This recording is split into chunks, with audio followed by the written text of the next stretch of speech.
Here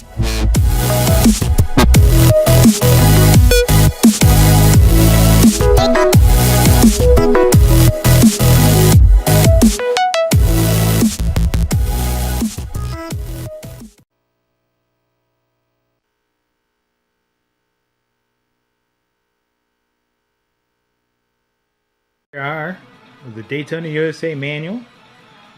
I showed you guys this one. Now, mine's got some staining in the corner, but that's because it's fairly old. And this came as a 3-pack with my Saturn. So you'll see two different kinds of manuals. You'll see another full color one with the full case ones. But this one's just a simple black and white, and this is what came with that 3-pack. So, you know, that's just how it is. So let's take a look at some of the information in this manual, see if we can find any hints. Got the contents page, the Hornet, and how to handle your disc. Make sure you put it in the dishwasher. And you're underway. Look at those graphics. Right? Not really. Alright, so you rank 28th in a pack of 40 surging, screaming machines, all vying for the lead position. Just ahead and to your left, car 16 takes a glancing hit from behind and spins wildly. You dodge just in time to avoid a pileup, but two other drivers aren't so lucky. With 7 laps to go, you downshift just before the entrance to the hairpin before the start-finish line. But you've come in too fast, tires scream as G-forces pull your car to the right, and the wall looms close. All you could do is hang on and pray that you squeeze by at 200 miles an hour. Kissing the wall is not something you want to do. Does anybody? So DaytonaUSA brings the excitement of stock car racing action from the arcade to the armchair. Play the arcade version of the game or check out the extra options in the Sega Sports Special Saturn mode. Strap yourself in behind the controls and get ready to race. Hell yeah! So that kind of goes in, you know, telling you how to start the Saturn. It's funny because there's a Model 1 Saturn image there. Speaking of Model 1, here's your Model 1 controller. Kind of tells you your controls there, just in case you didn't know. So there's during the pre-race in the menus, the D-pad left to right selects things, up and down selects options, start brings up the game menu, A isn't used, B cancels selection, C makes selections, X, Y, Z is not used. The L and R buttons aren't used in the menu. During the race, left and right guides you on the course. Up and down in a manual transmission. Up for a lower gear, down for a higher gear. So, the D-pad's kind of your gear shifter. Start pauses and resumes the game. A is not used, B is brakes, C accelerates, and X, Y, Z press it simultaneously when the game is paused to restart the game. The L button zooms in, the R button pulls out. Note that these are the default controls. So you can change those. And this is what we used, or rather what I used, was a Sega Saturn Arcade Racer. So it's kind of got the same feel to it. Your steering wheel selects left to right, butterfly shift moves up and down, start brings up the game menu, B cancel selections, C make selections, and the rest of them aren't used. Now during the race, see now this is kind of interesting. So steering wheel guides your car on course. So, yeah, that makes sense. The butterfly shifts you up and down in transmission. So here's your up and down buttons on the controller, up right there, up and down. Okay, start pauses the game. Button A isn't used. Button B now changes the view and pulls out. And button B is over here. Okay, button C accelerates, which is over here. Button X not used. Button Y, which is over here. That changes your view and zooms in. And button Z is your brakes. So that kind of makes for a nice experience. You got acceleration, brakes. Yeah, I couldn't ask for something simpler. I mean, it's not pedals, but it works. And it really works well for this game. Actually, it works well for any racing game, to be fair. So it kind of goes into the starting line. You can choose the arcade version, the Saturn mode, and you can see the rankings. You can view your options. You have different options for each race.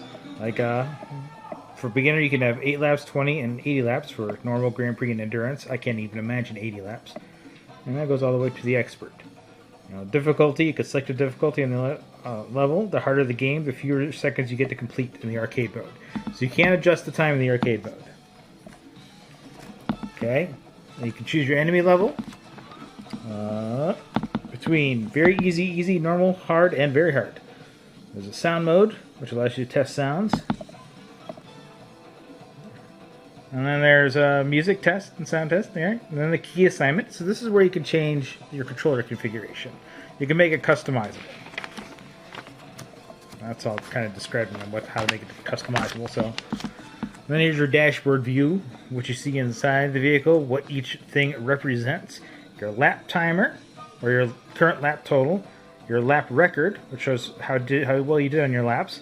This is your timer up here. Okay. Your tack, which is here. Your current speed there. Your current gear here.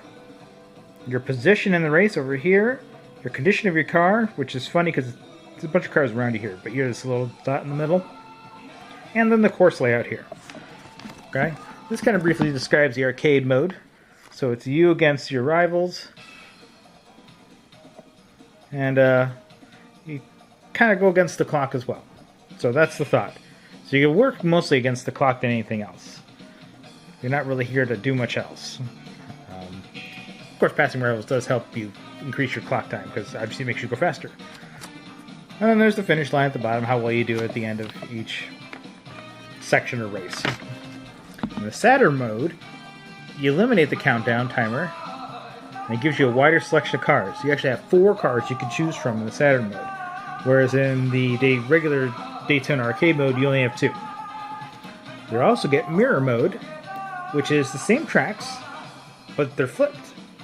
So that's kind of an interesting way of having more extra races. I know it's the same track, but try doing it in reverse. And that kind of goes into how to change your view. Talk about the time lap. Use the time lap to practice your driving techniques and familiarize yourself with the course. Or try for a lap record. It's a good recommendation, really.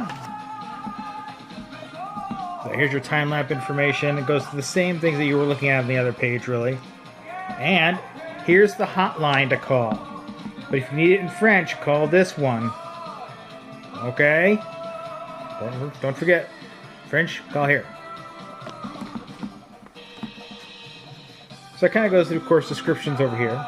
You have the beginner one, which is a smooth, fast course that can be driven mostly on flat-out speeds. I like that one. And there's the advanced one, which is a rolling terrain. You got high walls, a long tunnel, which reduce visibility. Actually, reduced visibility just occurs because, well, you guys see it. And then there's Expert, which is a terrifyingly tough track. Too many turns in that one. And you can enter your initials if you do well in the scoring, and it does store it on your Saturn memory if you have it. You can review the rankings here. And then here's the most important part, right here. Tips from the top 3. Okay? Control rather than flat-out speed gives you the fastest lap times. Hitting or rubbing against the wall robs you of precious seconds more effectively than anything else. Yeah, that's really true. Keep your car moving in a uniform direction with smooth, even lane changes and turns. Watch the other cars at first and learn the best places to enter and exit each corner. Now, it's going to be tough to do, because you start off last. So to catch up to any other cars, you already got to go faster. So to see where they enter turns, how are you supposed to know?